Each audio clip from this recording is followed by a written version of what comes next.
todo o processo de memória é igual a nossa casa aqui. A gente vai fazendo aos poucos e vai atualizando, né? Mas é fantástico, não só ver pronto, mas poder estar aqui conversar no processo. E tem uma diferença muito tocante entre o que a gente viu na primeira parte com os antropólogos homens e essa sessão agora, e por fatalidades e circunstâncias, nós temos dessa vez mais presença de pessoas falando delas que não estão aqui, né? É o caso da Lígia, é o caso da Beatriz, né? O Zé Ricardo falando da Neide. Então eu queria que vocês comentassem um pouco, se fosse possível, aí Zé Sérgio, Zé Carlos como realizadores, mas também quem quiser aqui, como é que é isso também da gente produzir uma memória meio nesse outro olhar, né? Nessa segunda mão. Se toda a memória já é montada, inclusive quando é entrevista sobre a sua própria trajetória, eu acho que aqui a gente tem uma camada mais que é muito bonita, né? Mas também coloca outros desafios. E parabéns, muito bom ver o trabalho dessa maneira. Foi muito importante para mim ouvir esses depoimentos. Eu acho que, sei lá, uma expressão muito sensível, muito afetuosa, que, enfim, eu fiquei muito emocionada. Então, eu queria dizer e agradecer ao Sérgio e ao Carlinhos a oportunidade que vocês estão nos dando de ter essa história, né, tão bem vivida, tão costurada também institucionalmente, né, relações de amizade muito profundas, compromisso com a luta política, mas também com o aprendizado da pesquisa, da formação. Eu achei assim, fantástico. É isso que eu queria dizer, agradecer a vocês. Teve isso no processo de entrevista, né? Em parte, a gente, essa coisa da memória, você vai também enfrentando o envelhecimento, né? As pessoas, você vai, enfim, vendo que aquele é o momento, né? Porque você já perdemos algumas coisas, né? Por exemplo, com relação à Lígia mesmo, né? O Moacir, que perderam tudo, muita coisa no incêndio, né? Por exemplo, o Moacir concentrava tudo naquela sala dele, né? Uma sala um pouco maior do que as outras, ele foi anexando os depósitos, as coisas, né? Então tudo dele estava lá, inclusive os livros, né? E também o material. O material da Beatriz estava na sala do Moacir, entendeu? Então, quer dizer que esse trabalho todo de campo que ela fez, morou na casa de um camponês, uma família de pequenos produtores e tal, né? Ela fez um trabalho de campo aprofundado, mas o que ela tivesse de anotação, ou mesmo fotos de campo, etc., estavam na sala do Moacir, entendeu? Que foi junto com o incêndio. A Lígia também, o arquivo dela estava lá. A gente chegou a ir trabalhar no setor de memória do museu, né?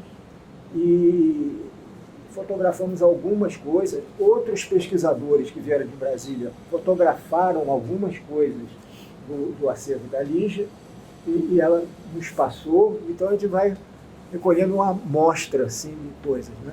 Então tem essas perdas. E também, assim, biologicamente, você está nesse processo de envelhecimento, né, numa certa medida. Então, você já é mais difícil de reunir as pessoas, né?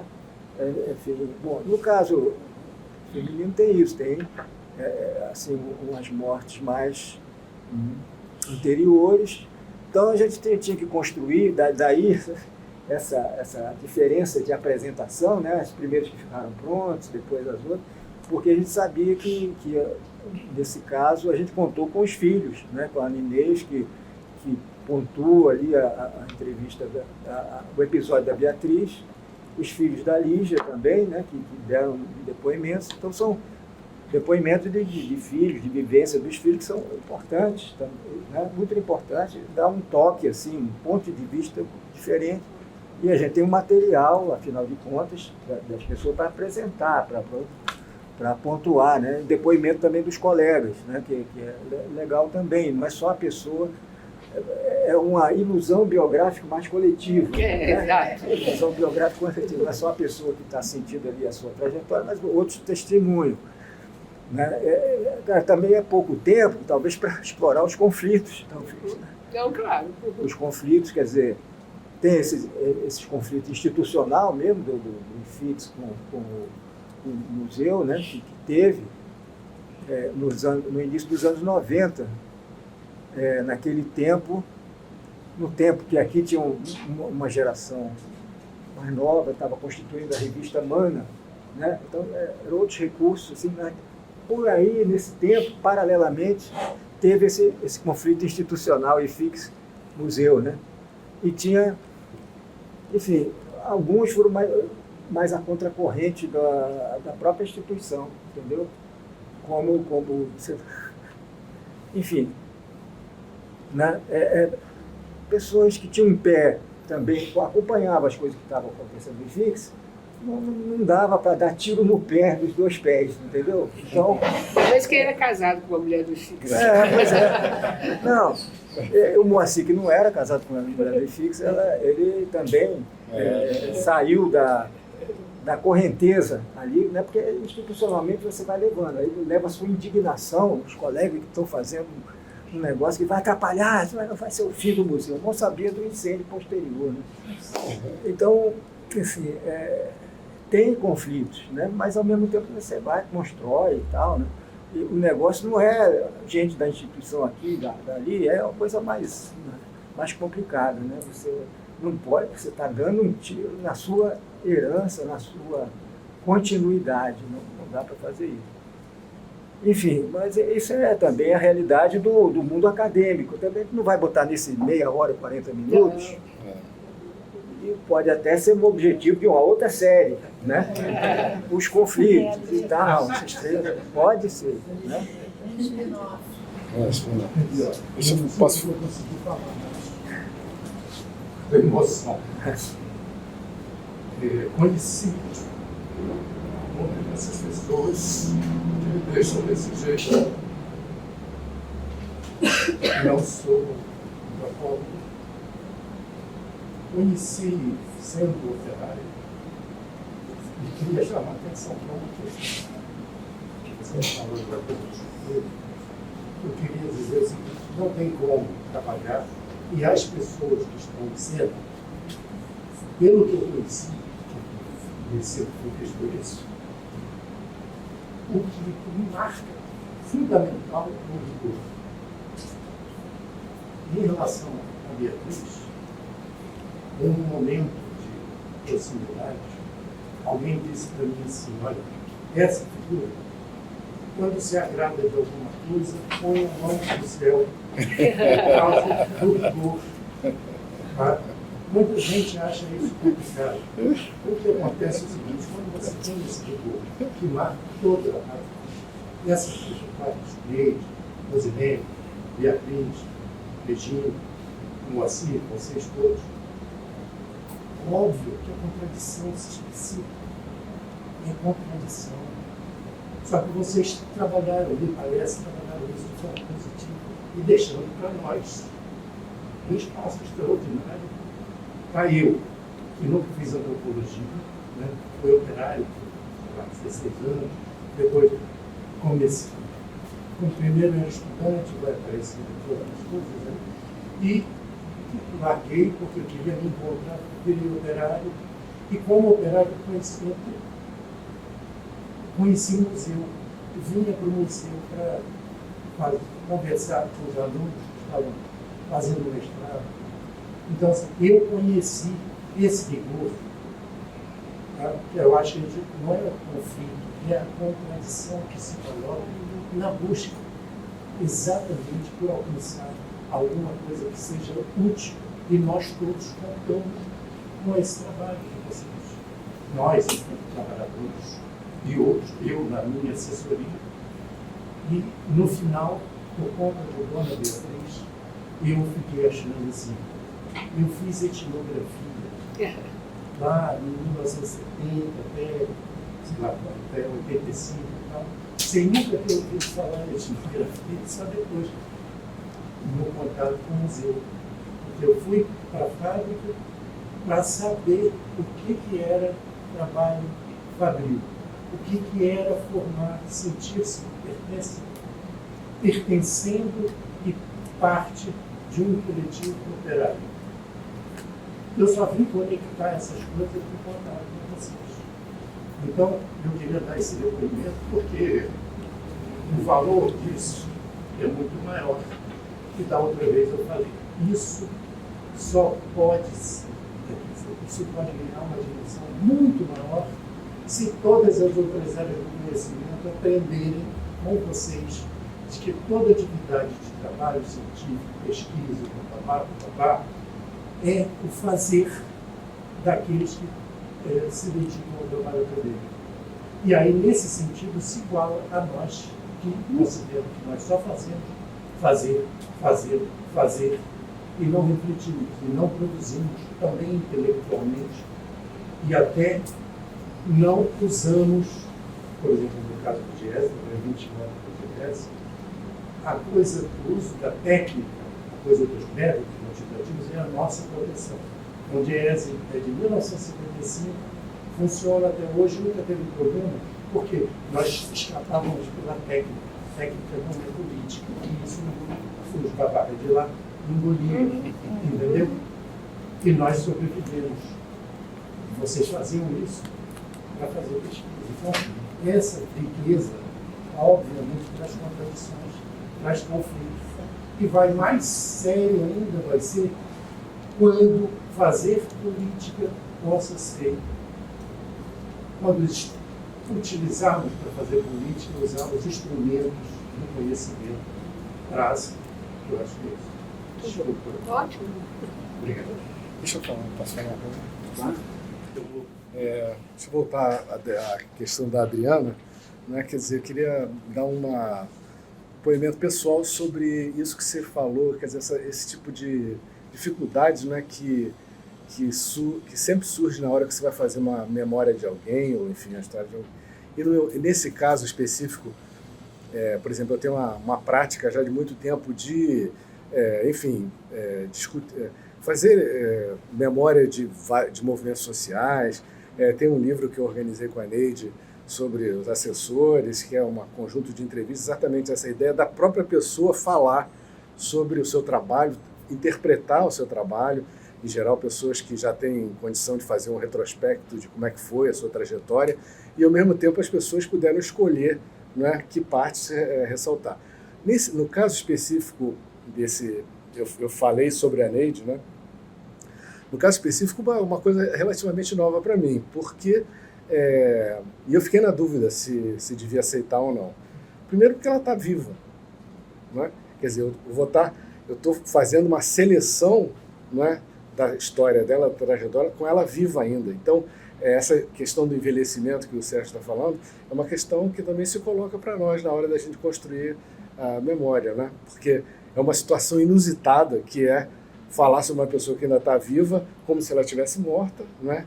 E tendo que escolher, né, que versão, né? Porque eu não sei se necessariamente ela pessoalmente iria reproduzir o que eu falei aqui e falei no negócio.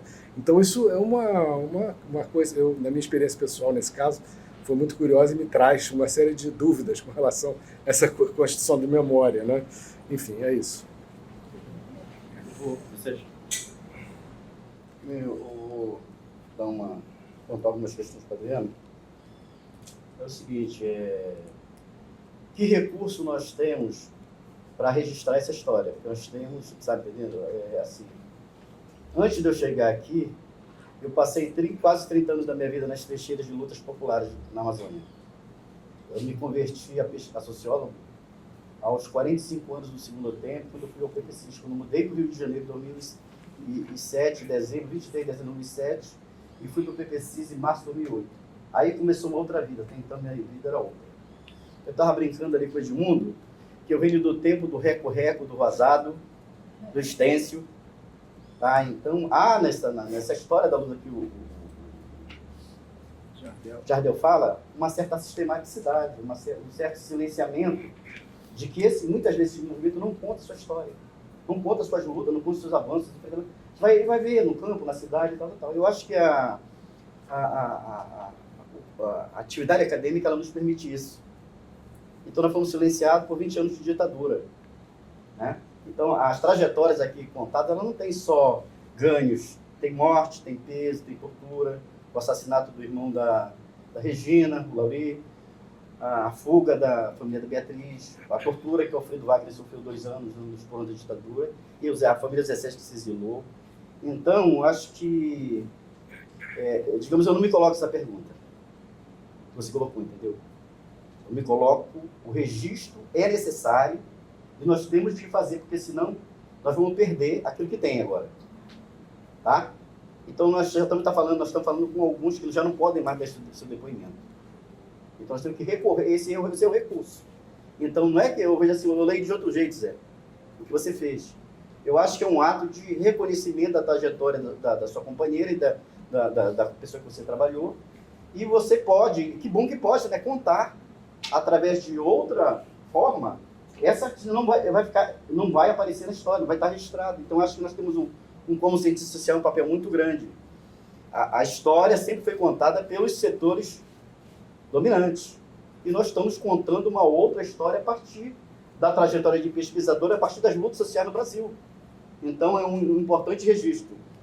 E teve uma coisa que marcou muito para mim. Eu pesquiso a Amazônia, eu fui para Belterra, no oeste do Pará. Primeiramente era uma plantation de seringa, depois, por isso que me aproximei de Zé Sérgio. Só que a plantation de seringa que eu debato em outra chave, no debate cidade e empresa, não é como o pessoal do Nordeste foi para o Nordeste debate. E ali eu conheci esse militante político, já conhecia ele, por uma série de circunstâncias que eu não vou alongar, o Antônio Vieira. Tá? Que esse que foi torturado pela ditadura, foi na Amazônia e vai começar a construir essas lutas lá que você conhece também tão bem. Então eu fui lá em 2019 no meu primeiro campo. Já tinha ficado nessa cidade há 3 anos. Eu trabalhei desde o meu mestrado nessa região, oeste do Pará, desde início dos anos 2000. E eu peguei, conversei com o Vieira, comecei a gravar. Mas minha preocupação era menos analítica e sociológica, era menos esse campo e mais política. Por conta de todas as relações que eu vim e o que o Vieira e essa turma tem vindo na minha formação política. Então, eu fui ao campo 2009 e 2011.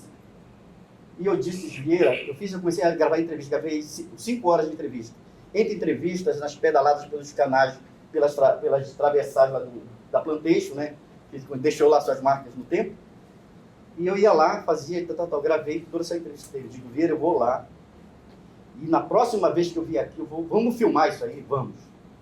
Aí eu vim pro Rio, e peguei o dinheiro e voltei em 2014.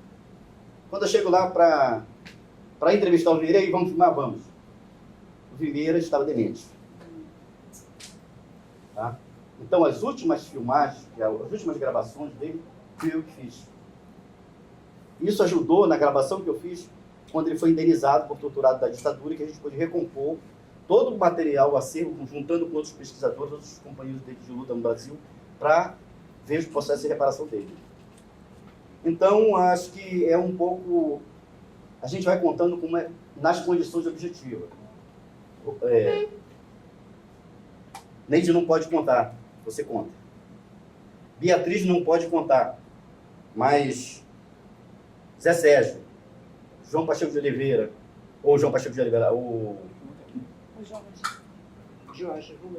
Jorge Romano, a Frane Garcia, você podem contar. E eu acho que a gente vai montando essa Rosilene. Rosilene foi Regina Novatti, que fez uma parte, o Zé Sérgio fez outra e ela fez uma parte, né? Foram 3 partes. E ali, quando você estava falando, eu lembrei do terceiro conhecimento, que eu passei a incorporar na minha agenda, agora o terceiro conhecimento, né? Já separei o texto para ler e tal, para poder também ampliar o repertório desses debates e tal. E da Lígia, os filhos, o Moacir, a Frane, o Zé Sérgio e tal. Então, acho que a gente vai montando, eu acho que é um pouco uma ideia da coxa de retalho, né? E vai compondo uma visão mais totalizante dessas carreiras e do quanto a gente pode formar. Eu acho que o mérito do trabalho do Zé Sérgio, e aquele que ele propõe, que um processo que ele já veio, eu acho que o grande mérito é ele fazer uma síntese de carreira de mais de 40 anos de pesquisa e não olhar para si. Ele olha para a coletividade dele que o acolheu E essa coletividade é aquele grupo que foi para o Nordeste, é o PPGAS. E como isso vai influenciar também a formação de novas gerações. Aí, então, imagine o meu privilégio de chegar na casa e poder ter a oportunidade de ver toda essa história do Museu Nacional, que eu já sei muito do Museu Nacional. Tá? O PPGAS já sei muito dessa história. E durante esse tempo todinho, a gente começou a filmar em 2018. Então, acho que isso vai ficar, e a gente vai abrindo outras portas, né? Porque a gente já vai abrindo para os assessores, Jardel é um deles entrevistados, já vai abrir para lideranças, e a gente vai contando um pouco dessa história.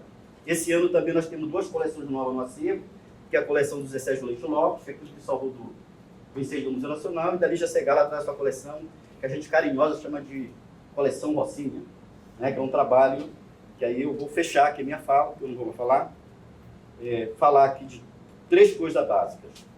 Esse trabalho é feito também com a ajuda das pessoas, né? Nós temos um trabalho que é um trabalho de pesquisa em outra ordem.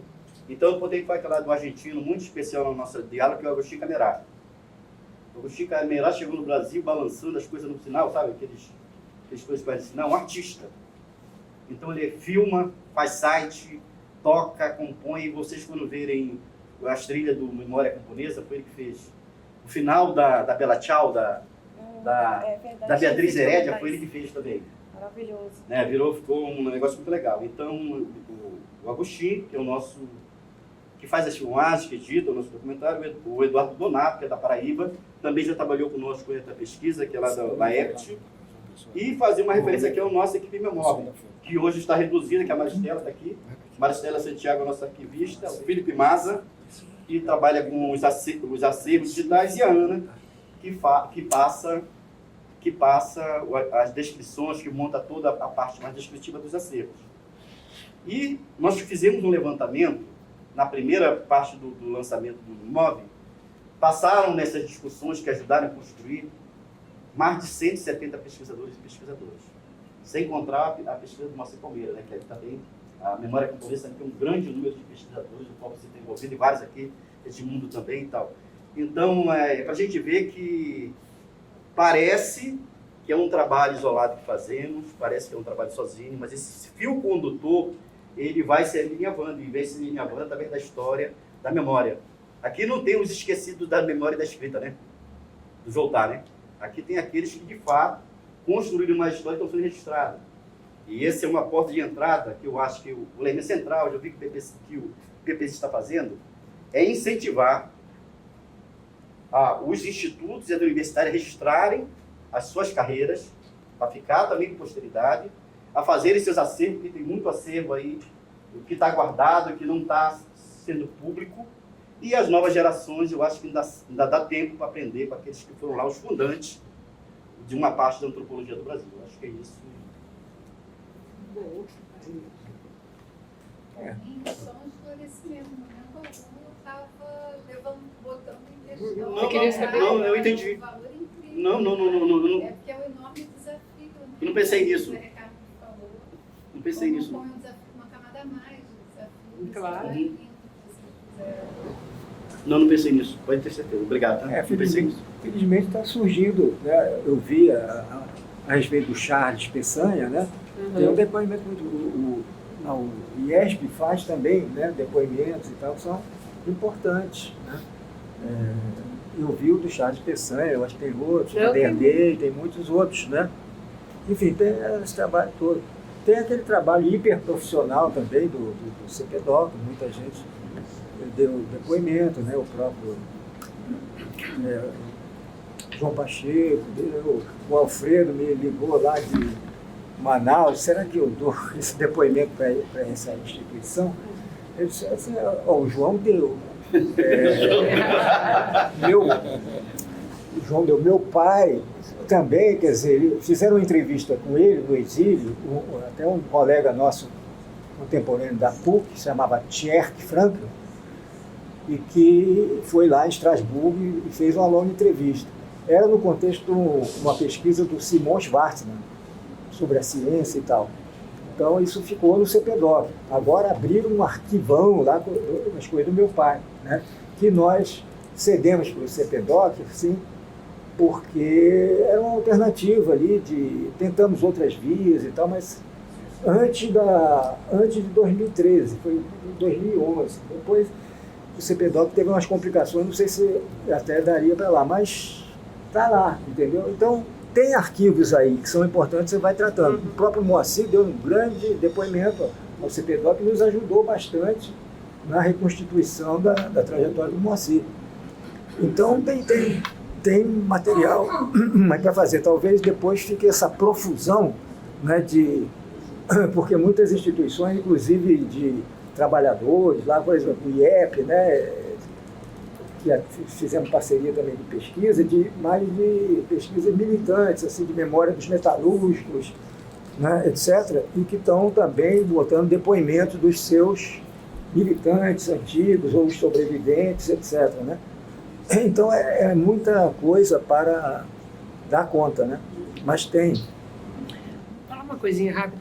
Eu acho que, pegando um pouco o que foi falado aqui, acho que o mais interessante é olhar isso como verdade parcial.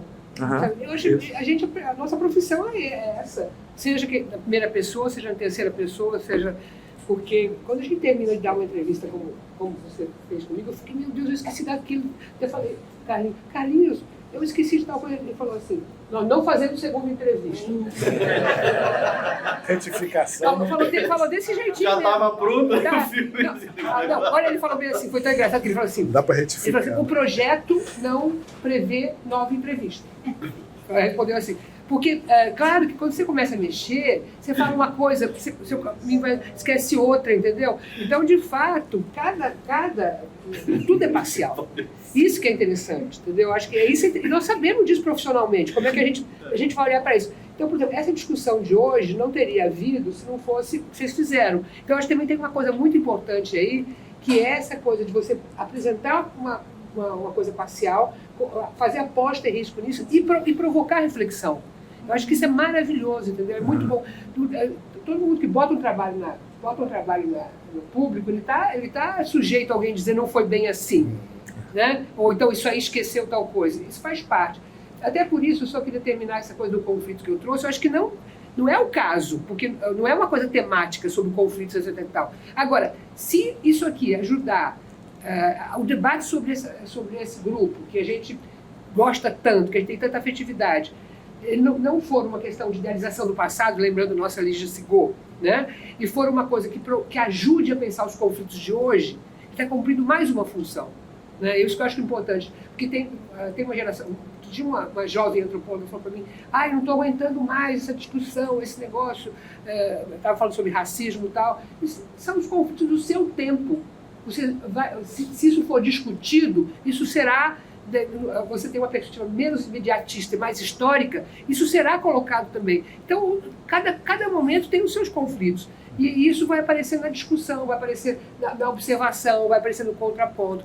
Então, acho que é fundamental isso que está acontecendo. E é fundamental também a gente sempre ter uma pergunta a mais, como a gente sempre teve quando a gente trabalha, quando a gente volta para o campo. Quando a gente vê um artigo que a gente fez há um tempo atrás, a gente fala, nossa, como é que eu não percebi isso, aquilo? É isso, esse é o fazer. E eu acho que vocês estão fazendo trabalho no espírito da disciplina que está conduzindo isso. Uhum. Né? Então, enfim... É isso. Muita coisa escapa, né? Por exemplo, ali o Jardel deu um depoimento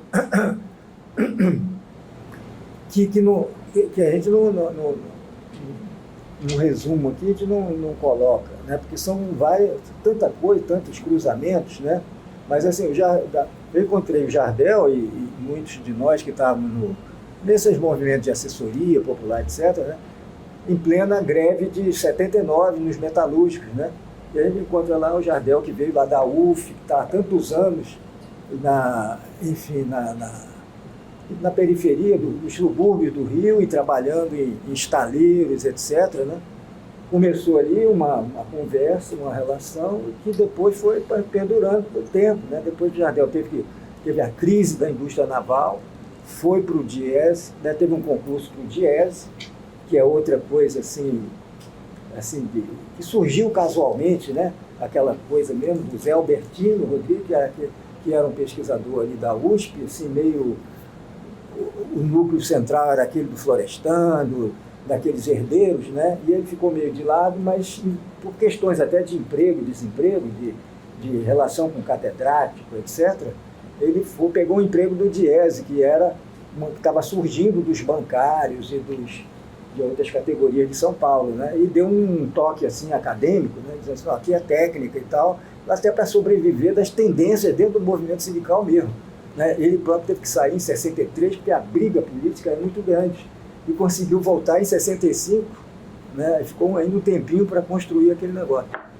Então, enfim, são casualidades, são linhas, né, travessas, assim, que depois vão assim, inesperadamente reatando as pessoas e começando a dar frutos que você não pensa antes, né? São coisas inintencionais, né? Não intencionais, e que vão dando outros frutos, né? E vão dando cruzamentos com coisas diferentes, né?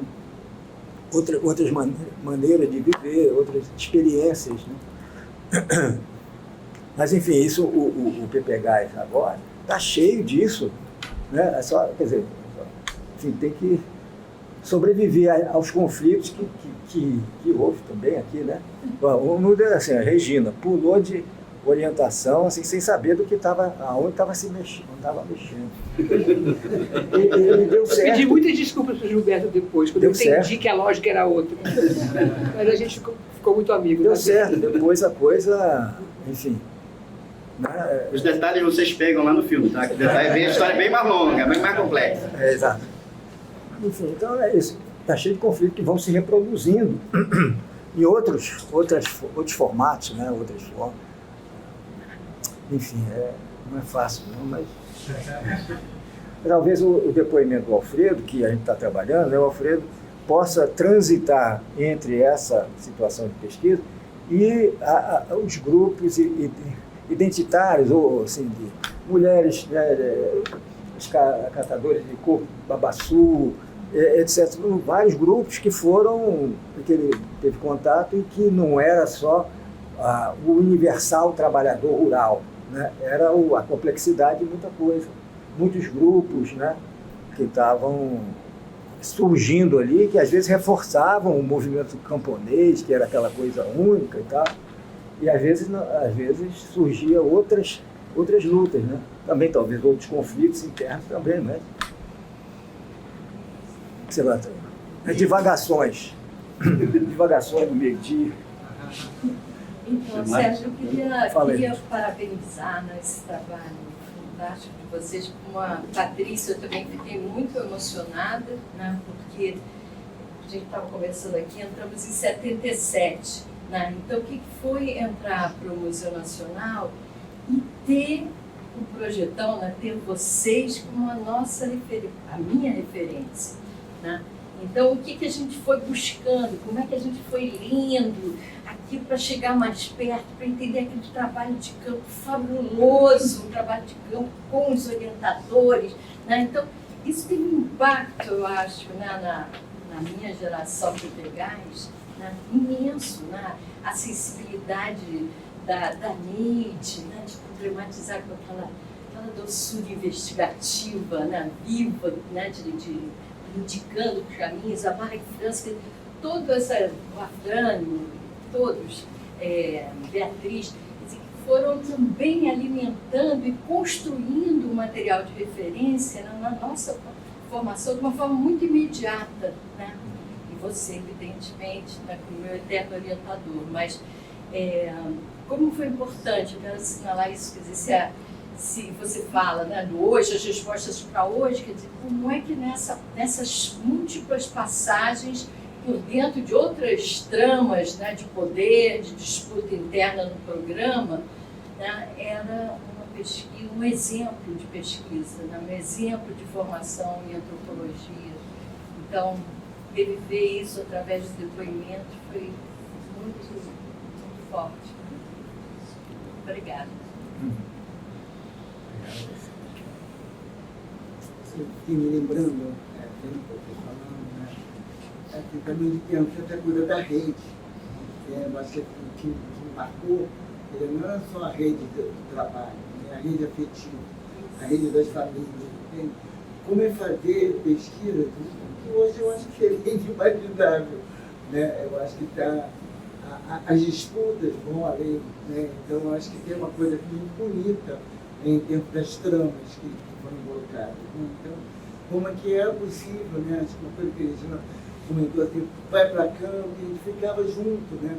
Podendo trabalhar, um pegando os trabalhadores, né, de matemática, outro, mas essas coisas se cruzavam, né? Então esses cruzamentos, eles estão bonitos, né?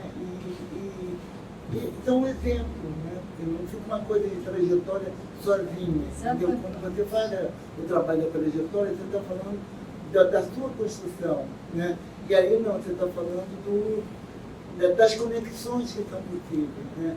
Não só as conexões do campo, né? Das reflexões que foram feitas, mas também as conexões dos afetos. Então é muito bonito eu ver falando, né? Quer dizer, que é uma trajetória efetiva, né? Quer dizer, que eu me vejo ali, entendeu? Eu acho que bonito, né? Quer dizer, como é que foram pessoas tão importantes, né? Então, acho que agradecemos de novo a todas e todos a presença, enfim, a vocês o trabalho genial que estão realizando, tão importante, enfim, e a os participantes aqui do painel tão rico e tão provocador que fizemos hoje. Então, acho que é isso. Muitíssimo obrigado. Continuaremos